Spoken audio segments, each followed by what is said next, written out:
अरे जमीन खा गई, आसमान निकल गया। तो किसी को शक भी नहीं होगा। और से चेक कर लेती हूँ, उसके बाद में डॉक्टर को बुला लेंगे। तुम अपने होने वाले बच्चे की माँ बनने वाली हो, तो आखिर हमारा वंश आगे बढ़ेगा कैसे? कोई बताएगा हमें? दादी, क्या वाकई प्यार की खातिर परिवार की इज्जत से समझौता किया जा सकता है?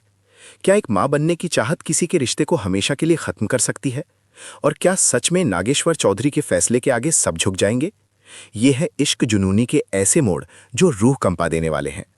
कहानी की शुरुआत नागेश्वर चौधरी के गुस्से से होती है, जो अपने बेटे बंटी पर गोली चलाने वाले को पकड़ने का आदेश दे रहे हैं, ठीक उसी तरह जैसा उन्होंने बंटी पर हमला करने वाले के साथ किया था।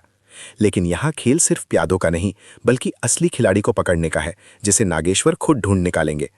ये सिर्फ एक बदला नहीं, बल्कि अपने भाई सिकंदर पर हुए जुल्म का हिसाब है।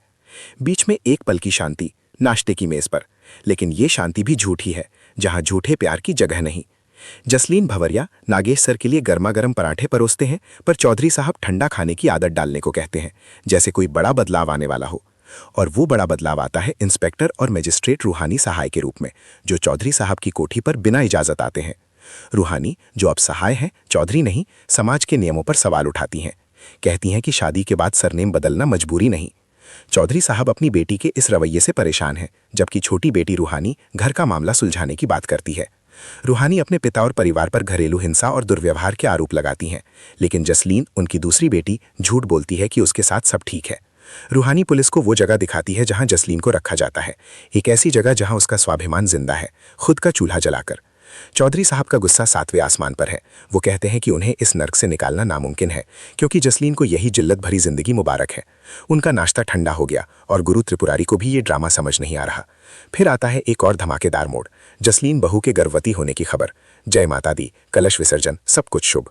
लेकिन जसलीन का चेहरा उतरा हुआ है। वो सबको सच बताती है। बचपन की चोट के कारण वो कभी मां नहीं बन सकती। ये खबर नागेश्वर चौधरी के लिए आफत बन जाती है।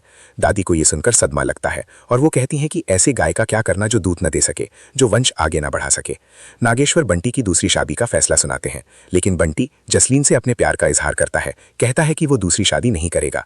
रूहानी अपनी दादी को समझाने की कोशिश करती है, लेकिन दादी अड़ी हैं। तभी रूहानी एक शर्त रखती है, अगर 1 महीने में जसलीन मां बन जाती है तो बंटी की दूसरी शादी नहीं होगी और सारे प्रतिबंध हट जाएंगे। ये एक बड़ा दाव है, जहां एक तरफ जसलीन की मां बनने की उम्मीद है और दूसरी तरफ परिवार के भविष्य की लड़ाई। और अंत में नागेश्वर चौधरी की एंट्री, जहां वो रूहानी को चेतावनी देते हैं कि वो उनकी मर्जी के खिलाफ नहीं जा सकती और अब वो पति पत्नी की तरह रहेंगे। क्या रूहानी इस चुनौती को स्वीकार करेगी? क्या जसलीन मां बन पाएगी? इश्क जुनूनी की कहानी अब और भी ज्यादा रोंगटे खड़े करने वाली है। तो आज ये नौबत नहीं आती